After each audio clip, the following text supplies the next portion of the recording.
So now we are in a new chapter, chapter 12, and we're going to be shifting gears from geometry into statistics. So as far as statistics is concerned, we have a lot of just information that we're going to be processing and organizing and things like that. That's essentially what statistics is all about. So just some basic concepts to get us started. We got information collected that is not organized is called raw data or raw data, depending on how you want to pronounce it. Within that realm of raw data, we could have two different types. So the first type is if the data is numerical, then it's called quantitative data. So think of it in terms of quantity. A quantity has a certain numerical value to it. Whereas if it's non-numerical, then it's called qualitative data. So instead of having a numerical value, it's got a quality to it. So that's kind of the way I try to keep them straight. So just a couple of examples. If you're looking at the number of kids in 9 families, so we have 4 kids, 8 kids, 2 kids, 1 kid, 3 kids, 6, 7, 1, and 6. That would all be considered quantitative data. But if I asked you for 3 makes of automobiles and you said Chevrolet, Ford, and Dodge, that would be qualitative. So we're going to be dealing with quantitative data primarily. So one of the first things you can do after you have some raw quantitative data is put it in numerical order. So just by putting it in numerical order, you get a little bit of, you can see some patterns, so you can see some repetition if it exists. So we got, two cases where families had 1 child, had a couple other that had 6 children, which you might scratch your head and say, wow. And anyways, so that's kind of the idea of what we're working with here. So now we can go even further and start to use tables. So tables is a very nice way to kind of help summarize and see how the different values relate to each other. So the formal name for that is a frequency distribution. So if you have a frequency distribution, then that's kind of a summary of all of that information. So it contains each of the distinct values of the data, how many times they occur, which is also called its frequency. So how frequently do you see that number occur? That's another way to think of it. An optional component in the table is one's relative frequency, which is a fraction or percentage. Let me underline percentage. So relative and percentages go together. So whenever you see that phrase, think percentages, which is found by the value's frequency over the total number of values in the data set. So we will take a look at that with a specific problem. So the first one we got, I'm stealing from the textbook. So if I turn to chapter 12, sorry for the dead time here. So chapter 12, problem 1. So let me kind of zoom in here a little bit. So problem 1 is preparing for summer. According to Newsmax, May 2010, page 76, the following are 5 popular maintenance activities performed as summer approaches. 1, prep the car for road trips. 2, clean up the house or apartment. 3, groom the garden. 4, exercise the body. 5, organize the wardrobe. So the following data are the responses of 30 people who were asked on June 1st how many of the 5 activities they had accomplished. So we have all of this raw data down here that we're going to have to try to organize. So the first thing we have to ask ourselves is, what are our distinct values that we should have in our table? So looking at this data, we can see we got some zeros in here, we got some 1s, we got some 2s and 3s. Looks like we got, oh, there's a 4. We got a 5 in there as well. But beyond that, there's nothing else. So anywhere from 0 to 5 would be our possible value. So we can fill that in now. So let me zoom back out a little bit. So we got 0, 1, 2, 3, 4, and 5. Next, we have this column. This tally column is optional. You don't have to have it, but it's nice to just kind of keep track of the repetition that you can indicate the numerical value and the frequencies. So all you're going to do now is just actually count how many zeros there are, how many 1s, and so on. So There's no real formal way to do this. You know, you're just kind of going through it.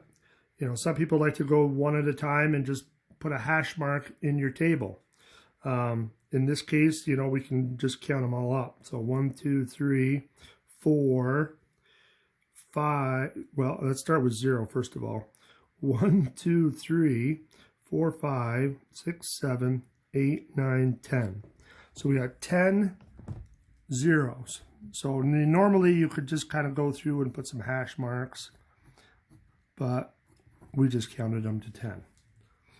Okay, same thing with the ones. 1, 2, 3, 4, 5, 6, and 7.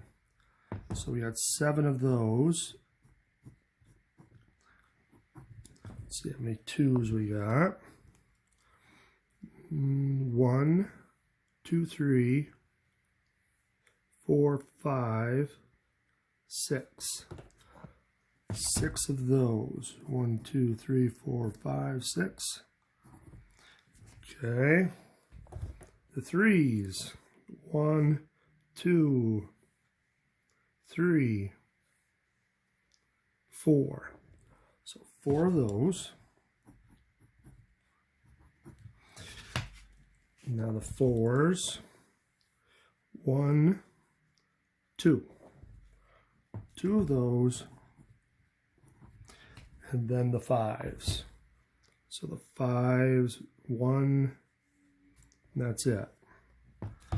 So, and there you have it. So if we stopped right there, if we didn't have this extra column here, that would be a frequency distribution. You have your distinct values and you have your repetition, your frequencies.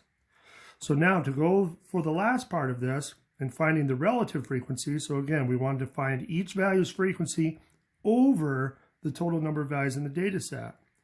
Now you could find the total number of values 2 different ways. One way is to just go back to the book, and it says that there's 30 people. So we should have 30 as our response, number of responses, but we could also double check our frequencies. If we add those up, we should get 30 as well. So let's add those up just to make sure we get 30, plus 7, plus 6, plus 4, plus 2, and I don't know why I wrote a 5, but it should be a 1. Let's put that in there. Plus 1, and we do get our 30. So we have a grand total of 30. So now we can start creating our relative frequencies. So all they want you to do is divide. They want you to put the value of the frequency divided by the total number of values. And then you're just writing it as a percent. So if we divide that on your calculator, we get 0.33333. And then if we change it to a percent, we're going to move it to the right 2 places. So 33.3%. And then you're just going to keep going down the list. So 7 out of 30. 23.3%. 6 out of 30 is 0.20, so 20%. 4 out of 30, I believe, is 0.133. So 13.3%. 2 out of 30, 0.0666. So 6.7%. And then 1 out of 30, 0.033. So 3.3%. And there you have it. You have all of your relative frequencies now. So if you are a little bit uncertain if you did it right, one of the ways you can check, though, is that you should get a whole out of this. So essentially, you should get 100%. So if we just quickly add these all up, oops, let's try it one more time. 33.3 plus 23.3 plus 20.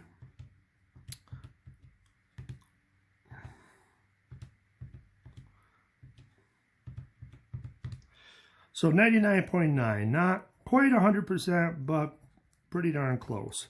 We rounded, so that's why it's a little bit off, so that's okay. All right, so now that wraps up a frequency distribution in one case where you have distinct values. We're going to see some other cases in a minute, and then we're going to see how that we can put these into other formats, other diagrams that'll be a little bit easier for viewing. So stay tuned in the next video.